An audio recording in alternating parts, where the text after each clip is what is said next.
প্রথম এখন যেটা আমি বলতেছি এটা হলো আমাদের নিজেদের আমল আল্লাহর কাছে কিভাবে আরো বেশি নেক আমল জোগাড় করা যায়, সেই জন্য আমাদের সামনে হয়তো একটা দিন আছে।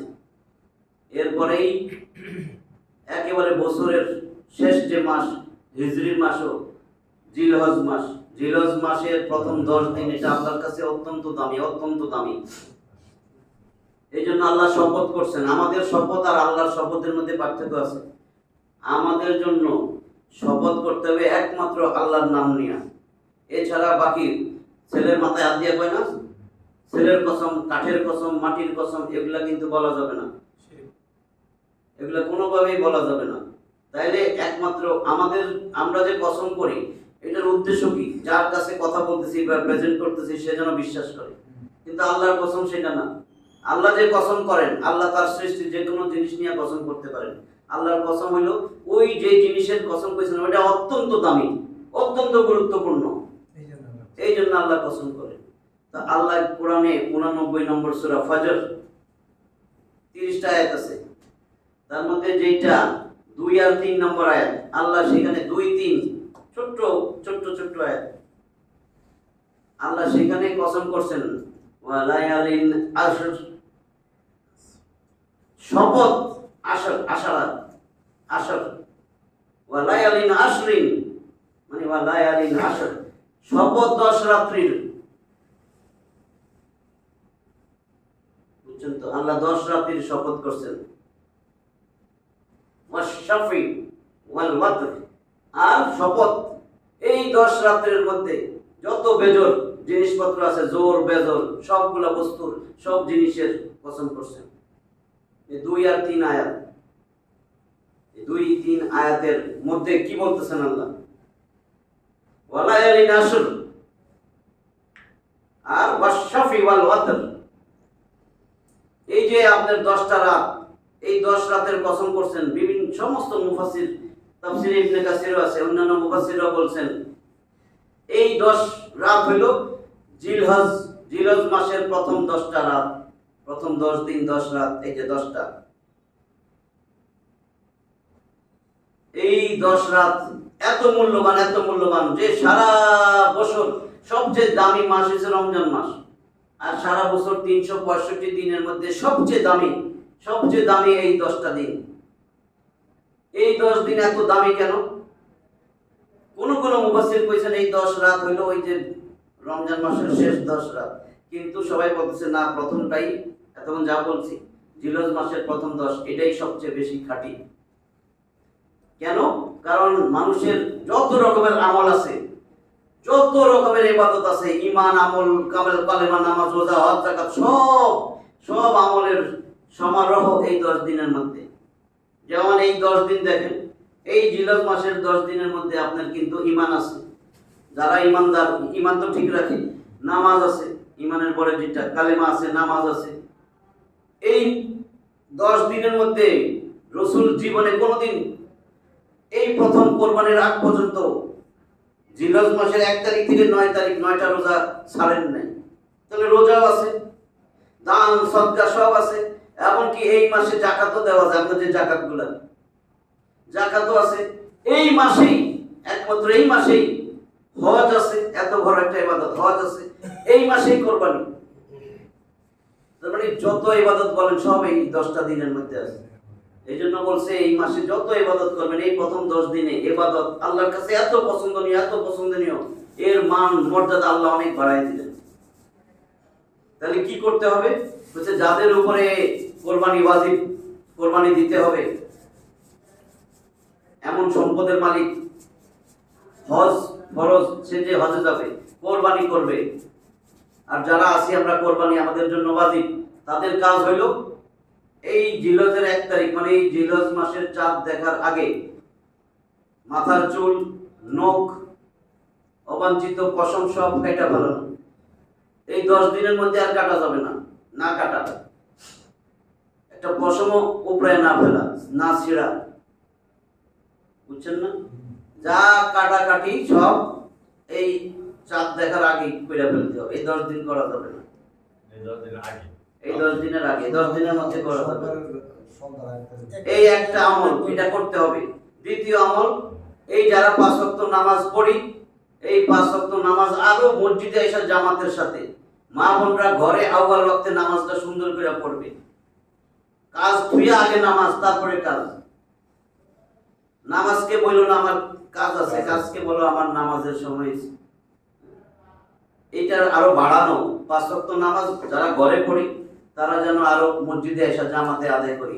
যারা 3 ওয়াক্ত পড়তাম এখন 5 ওয়াক্ত পড়ার চেষ্টা করি।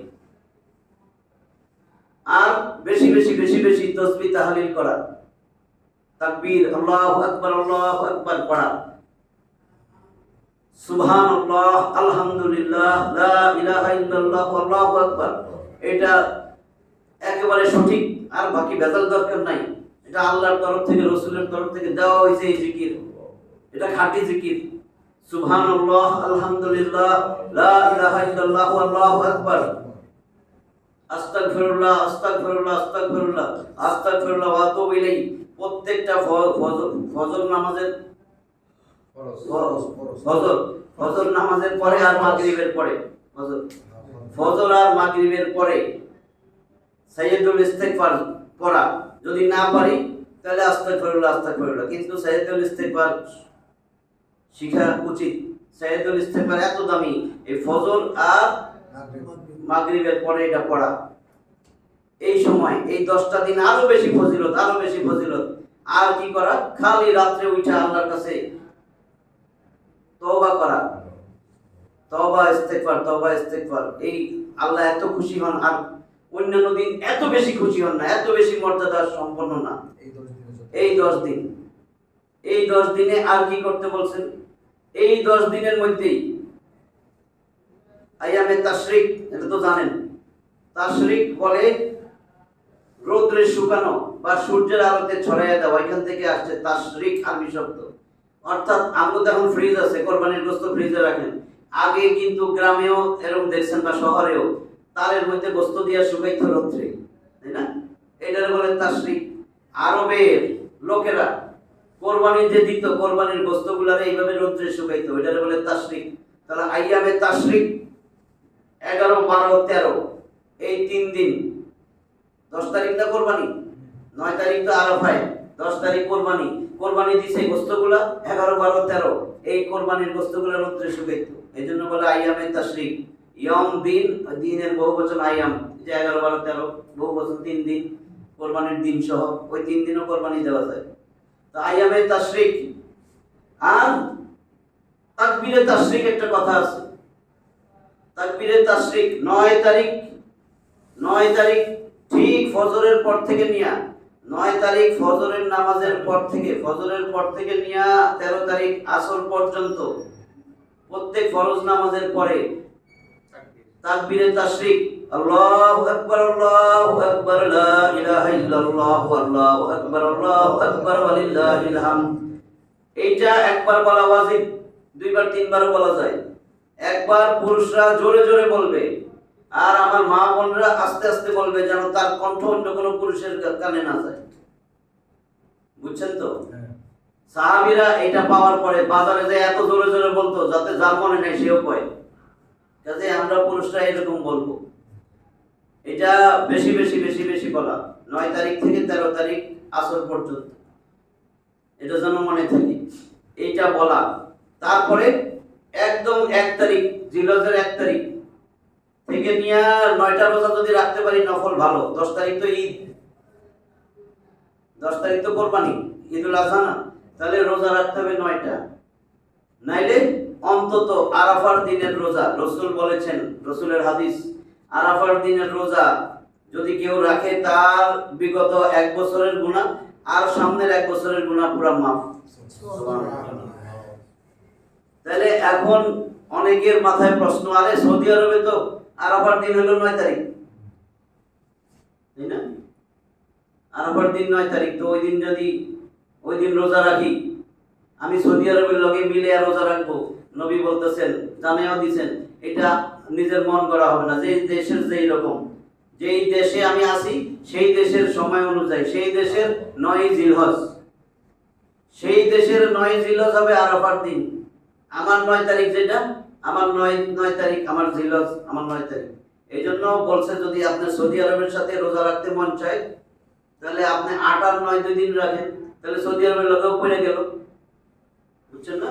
আপনি যদি 8 তারিখ রোজা রাখেন, এটা তো আরাফার 9 তারিখ সৌদি আরবের, আর আপনি 9 তারিখ 9 দুইটা রাখেন, তাহলে তো হয়ে গেল। আপনি সৌদি আরবেরটা হইলো, নিজেরটা হইলো, দুইটা রাখেন, নেক তো আল্লাহ দিব, আরো বেশি দিব। ভেজাল খোঁজার তো দরকার নাই, দুইটা রোজা রাখেন। এই জন্য আমরা দুইটা রোজা অন্তত রাখার চেষ্টা করব। নবী তো 9টাই রাখতেন, ছাড়েন নাই। নবী অনেকগুলো আমল কোনোদিন ছাড়েন নাই। ইতিকাফ কোনোদিন ছাড়েন নাই, জীবনে একটা সিচুয়েশন পরে দুইটা করছে। ইতিকাফ শেষ 10 দিন। নবীর অনুসারী যদি হইতে আমরা যা রাখা উচিত না? নবীর অনুসারী হই, নবী কোনোদিন ফজরের 2 রাকাত সুন্নাত ছাড়েন নাই, কোনোদিন ছাড়েন নাই। কাজে আমিও কোনোদিন ছাড়বো না। অনেকে আছে না, কয়েকদিন থাকার সময় গেছে কন্ট্রোল নাই, ওইটা কি করব? ওইটা পড়ে নিবেন। আমি পড়ে নিই, কারো কথা শুনি না, নবীরটা শুনি। সাথে সাথে হ্যাঁ, কারটা শুনবেন আপনি? সাথে সাথে করে না। আমি পড়ে তারপরে পড়ি। যদি দেখি যে না, এটা পারবো না, নামাজ শেষ হয়ে তো পরে পড়ে নিই। আমি কেন আবার, আমি আমারটা বলছি, আমি কেন আবার তোমার সূর্য উঠবে তারপরে কাজা করবো? আমার তো সময় আছে, আমার সময় আছে না? এটা বোঝা গেছে কিভাবে আমরা ইবাদতে কাটাবো। তারপরে কোরবানি, কোরবানির কথা বলা হয়েছে। যার কোরবানি ওয়াজিব সে যেন গরু কোরবানি দেখ, উট দেখ, দুম্বা দেখ, এটাই দেখ। এত ফজিলত যদি একটা গরু কোরবানি দেন, গরুর যত পশম আছে সেই পরিমাণ পশম পরিমাণ নেক আপনারে আল্লাহ দিয়ে দিবে। কারণ আল্লাহ তো গরুর গোশতও চায় না, আল্লাহ গরুর রক্তও চায় না, আল্লাহ চায় তাকওয়া। তাকওয়া চায়। কিন্তু আপনি তো কোরবানি নষ্ট করে ফেলাবেন। দেখিস আমি 8 লাখ টাকা দিয়ে আনছি, দেখিস আমি 10 লাখ দিয়ে আনছি, এই আজকে এইবার আমার তো গরুটা সবচেয়ে বড় দেখেছেন, ওই 1 নম্বরে বাইন্দা তুই, এটা কইলে তো হবে না, এটা কইলে হবে না। দেখবেন অনেক সময় দান বাক্সই অনেকেই শরমে 2 টাকা দেয়, কেউ যেন না দেখে। ওরটা কিন্তু আল্লাহ কবুল হয়েছে, কারণ চিন্তা করছে শরম পাইছে যে কেউ যেন না দেখে। আর জনে 500 টাকা দিব, মসজিদে সবাই দেয়, অনেক পড়েছে যে সবাই দেখে লোক আগে, বুঝছেন না? তো এটা কিন্তু হয় নাই, ওরটা হয় নাই। কিন্তু ওই 2 টাকা ওইটা কিন্তু জিতে গেছে। আপনারা তো কয় নেই, এটা আপনার এরকম দেখানোর তো দরকার নেই।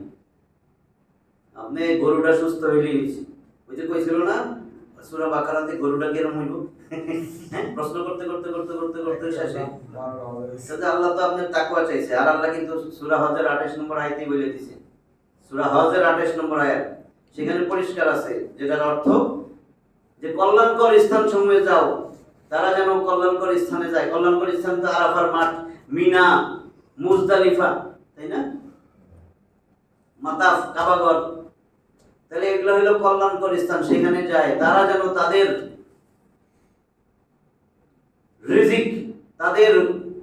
রিজিক যে দিয়ে দিছি পশুর মধ্যে, সেই পশু আমি আল্লাহর নামে যেন কোরবানি করে। কোরবানি করে আমি আল্লাহ কিছু খাম না, সে যেন গোস্ত খায়, সে যেন পাড়া প্রতিবেশী গরিব আত্মীয় স্বজনের মধ্যে দেয়, সে যেন অভাবগ্রস্তদেরও খাওয়ায়। ফ্রিজে রেখে দিয়ে পরের বস্তু বন্ধ খাইলে খান, এটা কয় নাই, মানা করে নাই, কিন্তু দিয়া দিয়া খাইলে তো ভালো, বরং না রাখাই ভালো। বাক্যটা দিয়ে দেন, আপনি তো প্রতি মাসেই খাইতেছেন। আমরা এই আমলগুলা, এই যে আমলগুলা বেশি বেশি করব। যারা নামাজ 5 ওয়াক্ত পড়তাম তারা তাহাজ্জুদ বাড়াই দিব, নফল নামাজ বাড়াই দিব। বলছে যে ইশরাকের নামাজ, ফজরের নামাজ পড়া বৈশা থাকা, সূর্য ওঠার 20 মিনিট পরে ইশরাক পড়লে 2-4 রাকাত ইশরাকের নামাজ। এই ইশরাকের নামাজ কত মূল্যবান। একটা নফল হজ, নফল ওমরা, একটা ওমরা আর একটা বড় হজের সওয়াব আল্লাহ দিয়ে দেবে, অথচ দাম নাই তো। তারপরে বলছে, তারপরে 10টা-11টার দিকে চাষতের নামাজ 2 রাকাত পড়লেন, আপনার সমস্ত শরীরের যত জয়েন্ট আছে এগুলোর হক আদায় হয়ে গেল। তাহলে না আল্লাহ ভালো রাখবো। আল্লাহকে দ্বারা আমি একটু গ্রিস দেবো, তুই যদি একটু চাষতের নামাজ পড়াস, জীবনে একবারও পড়লি না রে তুই, 10টা-11টায় তুই কি করস? তুই যে এখানে ক্ষেত্রে ব্যাপার করস, ওইখানে যে আড্ডা মারস, তুই একটু 2 রাকাত পড়লে তো তোর আমি জয়েন্টগুলো ঠিক রাখতাম। তুই যদি নফল নামাজ পড়তি, আমার কাছে কান্নাকাটি করতি, একটু তওবা করতি, আমি তো সব গুনাহ মাফ করে দিতাম। কাজেই এই ইবাদতগুলো আমরা বাড়াই দেব, অন্তত আরাফার রোজাটা যেন রাখি। আর যা কাটার, চুল কাটা, নখ কাটা, যা কাটার আমরা আজকে কালকের মধ্যে শেষ করি, কারণ ওই 10 দিন না করতে বলা হয়েছে। মা বোনদেরকে কইছে 5 ওয়াক্ত নামাজ ঘরে একেবারে সময় মতন আদায় করা, প্রতিদিন কোরআন পড়া, কোরআনের যে কোনো একটা তাফসীর পড়া, একটা অর্থ পড়া, এইভাবে খালি জিকিরের মতন কইরা কোরআন খালি পয়রা পয়রা গেলাম আর 10 খতম 5 খতম। আসলে কোরআনটা তো বুঝার জন্য আল্লাহ দিছিল, যে তুমি বুঝো, আমি তোমার জীবন গঠনের জন্য দিছিলাম, তুমি তো কিছুই বুঝলে না, তুমি কি করতেছো? এটা এক এক হরফে 10 নেকি আছে, কিন্তু কোরআন না বুঝা পড়া, এটারে পড়াই বলে না। বারবার কইতেছি, কোরআন না বুঝা পড়া, এটা পড়াই না। আপনারা সব দিয়ে দিবে, কিন্তু আপনার তো অনেক সুযোগ আছে, আপনি সব বুঝেন, এটা না বুঝা যাবেন কেন? এটা তো আল্লাহ দিছে। আপনার আল্লাহর কি কথাবার্তা, আল্লাহ কেমনে আপনাদের থাকতে বলছে, কেমনে কেমনে জীবন গঠন করবেন, সমাজ গঠন করবেন, এটা আল্লাহ বুঝাইছে। যদি সেটা আমরা ছেড়ে দিই তো কেমনে হবে? এই জন্য এই 10 দিনে বেশি বেশি কোরআন পড়া, বেশি বেশি জিকির আজকার করা, যত বেশি পারি, তাকবীর, আল্লাহু আকবার, তাহমিদ, আলহামদুলিল্লাহ, আলহামদুলিল্লাহ, তাই না? এইগুলি বেশি বেশি বলা। আল্লাহ আমাদেরকে এই আমলগুলা করার তৌফিক দান করেন। আমিন। আল্লাহ যেন আমরা সবাই দিল যেন ঘুরাইয়া দেন, যে আল্লাহর এই 10টা দিন যেন পুরা কাজে লাগাই, যত ব্যবসা বাণিজ্য যেখানেই থাকি। নাহলে দেখা যাবে কিন্তু রোজায় কিন্তু অনেক পরিবেশ সুন্দর হয়, অনেকেই রোজা রাখে, অনেকেই নামাজে আসে, মসজিদ ভরে যায়, কিন্তু এই 10 দিনের খবর নাই। দেখা যায় মাঠে ঘুরতে ঘুরতে, গরু টোকাইতে টোকাইতে গরু অনেক আমল ছুটে যায়। ওইটাও আমল, গরু যে কিনতে গেছেন, এটাও কিন্তু আমরা এটা বুঝি না, ওইটাও কিন্তু নেক। আমি তো দিতেছি আল্লাহর উদ্দেশ্যে, যদি হয় সেখানে নিয়ত চেঞ্জ করবেন, যে আল্লাহ তোমার জন্য আমি কোরবানি দিতেছি, তোমার সন্তুষ্টির জন্য দিতেছি। আসলে তো সব খামো আমি লাশ শুদ্ধা, তাই না? তাই আমি এত ইয়া করার দরকারটা কি? কিন্তু নিয়তটা একটু চেঞ্জ করা। যদি ঘর বানান, নিয়তটা একটু চেঞ্জ করবেন। বাড়ি তো করবেনই, যে আমি আল্লাহ এই জান্নাতটা দিছি, মসজিদের আযানটা আসবে, আপনার তো নেক হয়ে গেল। আল্লাহ আমাদেরকে নেক আমল বেশি বেশি বাড়ানোর তৌফিক দান করেন, আমিন। আর কোরআন সুন্নাহর উপরে চলার তৌফিক দান করেন। আমিন। বেশি বেশি বেশি বেশি কোরআনের প্রতি দিলের আকর্ষণ যাতে আমরা বাড়াইতে পারি, সেই তৌফিক যেন আল্লাহ দান করেন। ওয়া মা তৌফিকি ইল্লা বিল্লাহ, আলাইহি তাওয়াক্কালতু ওয়া ইলাইহি উনীব। ওয়া আখিরু দাওয়ানা।